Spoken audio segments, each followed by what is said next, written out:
VK brothers சப்ஸ்கிரைபருக்கெலாம் ஒரு பெரிய hi. இன்றைக்கி நம்ம என்ன செய்ய போகிறோம்னா, வீட்டில் வச்ச காலிஃப்ளவர் வச்சு ஒரு டிஷ் பண்ண போகிறேன். ஆக்சுவலாக அதுக்கு பேர் என்ன பேருன்னு தான் எனக்கு தெரில. நான் வீட்டில் இருக்கிறத வச்சு பண்ணுறேன். கமெண்ட்டில் நீங்களே அதுக்கு என்ன பேருன்னு சொல்லி போடுங்க, பார்ப்போம். இப்போ காலிஃப்ளவரை நான் ஒரு பூ வாங்கியிருக்கேன். அது பாதி தான் நான் செய்ய போகிறேன். பாதி எடுத்து வச்சுருக்கேன். அதை வந்து குட்டி குட்டி பீசஸாக கட் பண்ணுறேன். அதில் ஏன்னா பார்த்து கட் பண்ணணும், ஏன்னா புழுலாம் இருக்கும். ஸோ அதை நல்லா கட் பண்ணிவிட்டு அதை என்ன பண்ணணும், தண்ணியில் போட்டு நல்லா 2-3 தடவை நல்லா வாஷ் பண்ணி எடுத்துடணும். வாஷ் பண்ணி எடுத்ததை தனியாக ஒரு பிளேட்டில் வச்சிடணும். நம்மளுக்கு மீடியம் சைஸே போதும். ரொம்ப பொடிசாக கட் பண்ணிங்கன்னா குழஞ்சிரும் அந்த இது. இப்போ சட்டியில் தேவையான அளவு தண்ணி ஊற்றி மஞ்சத்தூள், லைட்டாக உப்பு ஆட் பண்ணிக்கோங்க. ரொம்பலாம் ஆட் பண்ண தேவையில்லை, ஏன்னா நம்ம மசாலா பொடியில் உப்பு ஆல்ரெடி நிறையா இருக்கும். நான் சும்மா பேருக்காக 1 இன்ச்சு உப்பு போட்டிருக்கேன். இப்போ இதை என்ன பண்ண போகிறோம், 50% தான், பாதி குக் தான் பண்ண போகிறோம். ரொம்ப குக் பண்ணிங்கன்னா ரொம்ப குழஞ்சிரும். அதனால் பாதி குக் பண்ணிவிட்டு நம்ம எடுக்க போகிறோம். இப்போ ஒரு தட்டு போட்டு மூடிடுறேன். பார்த்தீங்கன்னா பாதி 50% பாதி குக் ஆயிடுச்சு. இப்போ குக் ஆனதை தனியாக ஒரு பிளேட்டில் எடுத்து மாற்றி வச்சுக்கிறேன்.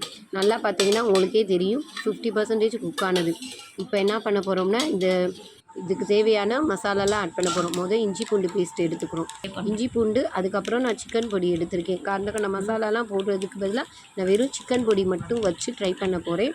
சிக்கன் பொடிக்கு அப்புறம் கிறிஸ்பியாக வரணுன்றதுக்காக நான் கார்ன்ஃப்ளவர் மாவு சேர்த்துருக்கேன். இஞ்சி பூண்டு பேஸ்ட்டு, சிக்கன் பொடி, கார்ன்ஃப்ளவர் மாவு, இந்த 3ஐயும் தான் நான் எடுத்திருக்கேன். வேறு எதுவுமே நான் எடுக்கலை. இப்போ இந்த இதை பிசைகிறதுக்கு லைட்டாக தண்ணி ஊற்றி நல்லா அந்த கன்சிஸ்டன்சி வர அளவுக்கு, ரொம்ப தண்ணியெல்லாம் பிசைஞ்சிடக்கூடாது, ஓரளவு கெட்டியாக. அப்படின்னா தான் அந்த மசாலா வந்து நம்ம காலிஃப்ளவரோட ஒட்டும். ரொம்ப தண்ணியாக பண்ணிட்டிங்கன்னா ஒட்டாது. மசாலாவோட தேவையான அளவு தண்ணி ஊற்றி நல்லா பிசைஞ்சு நல்லா அந்த இதை காலிஃப்ளவரை போட்டு மசிக்கணும். இப்போ பார்த்தீங்கன்னா பைண்டிங் ஆயிரும். அது ஒரு 5 மினிட்ஸு ஓரமாக வச்சிடணும். அதுக்கப்புறம் நம்ம பேனை ஆன் பண்ணி தேவையான அளவு எண்ணெய் ஊற்றி, இப்போ ஹீட் ஆனோடனே நம்ம மேரினேட் பண்ணி வச்சுருக்கிற அந்த காலிஃப்ளவரை போட்டு பொரிச்சு எடுக்கணும். இப்போ பார்த்தீங்கன்னு வச்சுக்கோங்க, ஒன்றோட ஒன்று ஒட்டவே ஒட்டாது. சட்டியில் அடி பிடிக்கவே பிடிக்காது. தனித்தனியாக அழகாக வரும். சிம்லையே தான் போடணும். இந்த பார்த்தீங்கன்னா பாருங்கள், சட்டியில் ஒட்டாமல் வருது. அது மாதிரி எண்ணெயும் ஓவராக குடிக்காது. ரொம்பலாம் உங்களுக்கு ஆயில் இழுக்காது. இதுக்கு பேர் கோபி மஞ்சூரியனா என்னன்னு தெரில. நீங்கள் ட்ரை பண்ணிவிட்டு கமெண்ட்டில் எனக்கு கண்டிப்பாக நேம் சொல்கிறீங்க. லாஸ்ட்டாக அந்த ஆயிலில் நான் கருவேப்பிலை போட்டு சும்மா மேரினேட் பண்ணுறதுக்காக பண்ணியிருக்கேன். பார்க்கும்போதே தெரியும், கலர்ஃபுல்லாக இருக்கும், அழகாக இருக்கணும்.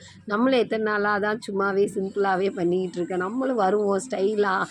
அதனால தான் நான் கருவேப்பிலை போட்டிருக்கேன். நீங்களும் ட்ரை பண்ணி கமெண்ட்டில் நேம் சொல்லுங்கள் ஃப்ரெண்ட்ஸ். பாய்.